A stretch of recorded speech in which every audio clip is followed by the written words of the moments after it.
Nathalie, bonjour. Bonjour Brigitte, bonjour Monsieur Odoul. Bonjour. Eh bien, on vous écoute, allez-y Nathalie. Alors, moi j'ai un souci, un double souci, relié ou pas, je ne sais pas. J'ai une hépatite auto-immune qui est très bien stabilisée maintenant, parce qu'elle a été diagnostiquée en 2021.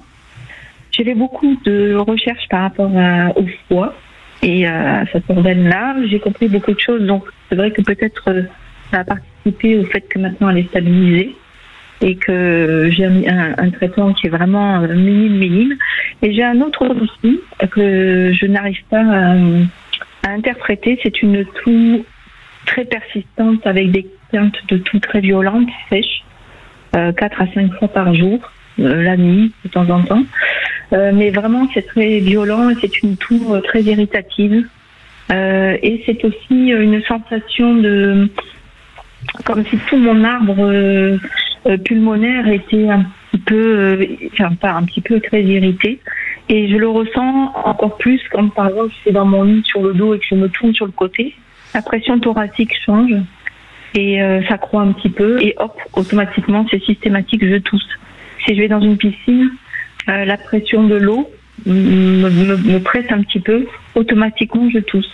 Et donc, ça part de la gorge vraiment jusqu'au poumon. Je n'arrive pas à respirer complètement sans tousser. Et je respire très fort. Si j'expire très fort, je tousse systématiquement. Mais alors, des quintes de toux vraiment violentes et inexpliquées.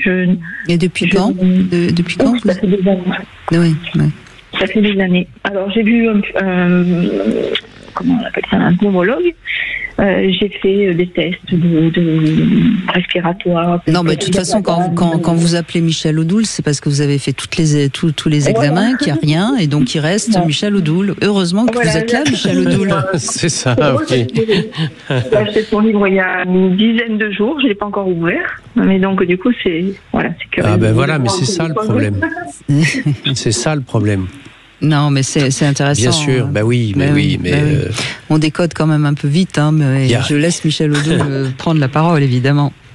Il n'y a rien d'anormal ou d'étonnant ou d'ahurissant dans ce que vous partagez et bien sûr qu'il y a peut-être une question de sens à donner à ça et pour ça on va aller au bout des choses. Pour ce qui est de la question hépatique, le foie organe, c'est un organe qui n'est pas n'importe quoi comme organe. C'est un organe central, c'est le plus gros organe du corps. Et c'est celui qui répond à la question psychosomatique ou psycho-émotionnelle de qui suis-je. On est sur l'organe qui porte l'identité. C'est pour ça que quand il y a quelque chose qui met l'identité en tension, la réponse qui est donnée à ça, c'est la colère. Et c'est pour ça que la colère est portée par cet organe-là. Voilà, alors c'est pour ça que je disais tout à l'heure que peut-être j'avais trouvé une clé, parce qu'effectivement j'ai un ostéopathe qui a une façon de soigner assez particulière, il interroge le corps. Et il est tombé sur ce problème du foie et il m'a effectivement dit que c'était l'organe de la colère. Et voilà. Il se trouve que cette année où ça a été diagnostiqué, ça a été 2021, donc pleine période de Covid, ça a été l'année où j'ai perdu ma maman. Et ça a été une année où je me suis fâchée avec une de mes sœurs. Et enfin, c'est elle plutôt qui s'est fâchée avec moi. Et donc, il y a eu beaucoup d'émotions. Et systématiquement, toutes les nuits, 3h30, j'étais réveillée.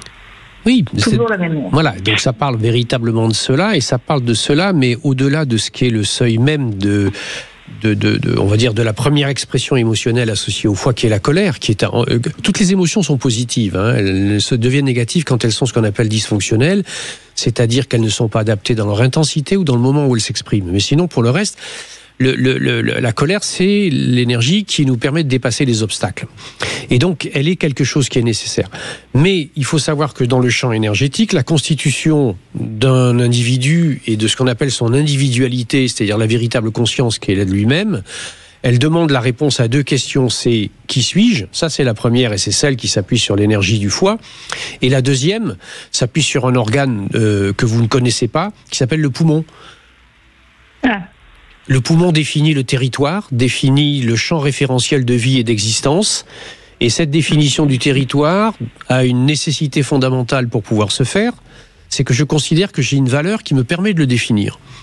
Et donc le questionnement fondamental qui vous concerne est sans doute celui d'une personne qui a besoin de redéfinir, voire simplement de reconnaître ou d'accueillir qui elle est et la valeur qui est la sienne, et que les vécus qui sont les vôtres ont été des vécus qui ont gêné ou perturbé ça, qui vous ont amené dans des attitudes, des réponses de survie, et que votre poumon aujourd'hui traduit au-delà de ce qui est, parce que vous avez su réguler la colère hépatique, physiologique et même peut-être psychologique, il faut que ça sorte quelque part.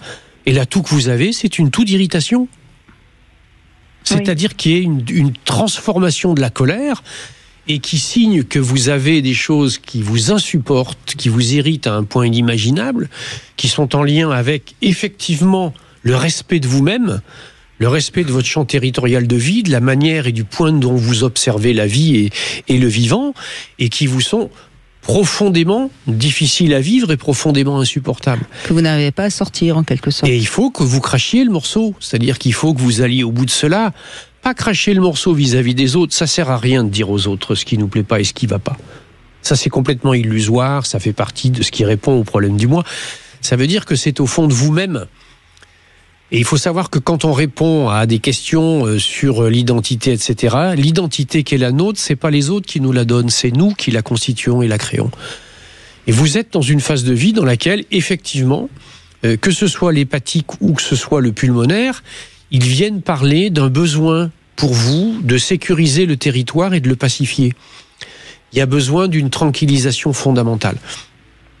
Ces toux irritatives, elles ont des réponses possibles. Vous allez trouver des réponses avec des huiles essentielles, vous allez trouver des réponses avec peut-être sans doute de l'acupuncture, avec des techniques de shiatsu. Il y a des points fondamentaux qui sont là. En tout cas, c'est dans une idée fondamentale de pacifier et puis peut-être d'identifier qu'est-ce qui a fait que vous avez eu du mal à construire votre identité. Et ce qui est intéressant, c'est que vous l'avez dit tout à l'heure, quand vous changez de position la nuit, vous toussez comme si c'est compliqué pour vous de trouver la position dans laquelle vous pouvez enfin vous épanouir. Alors que si vous restez au garde à vous en dormant, vous toussez pas. Oui. Enfin, c'est encore une fois, tout ça est très symbolique, hein, Nathalie. Mais voyez, donc je pense qu'il faut pactiser votre relation familiale, hein, vos relations avec votre mère, votre sœur, et accepter certainement ce qui a été douloureux pour vous. Pour pouvoir être enfin vous-même. Et je vais continuer les recherches dans le livre de Monsieur Oudoul. Oui.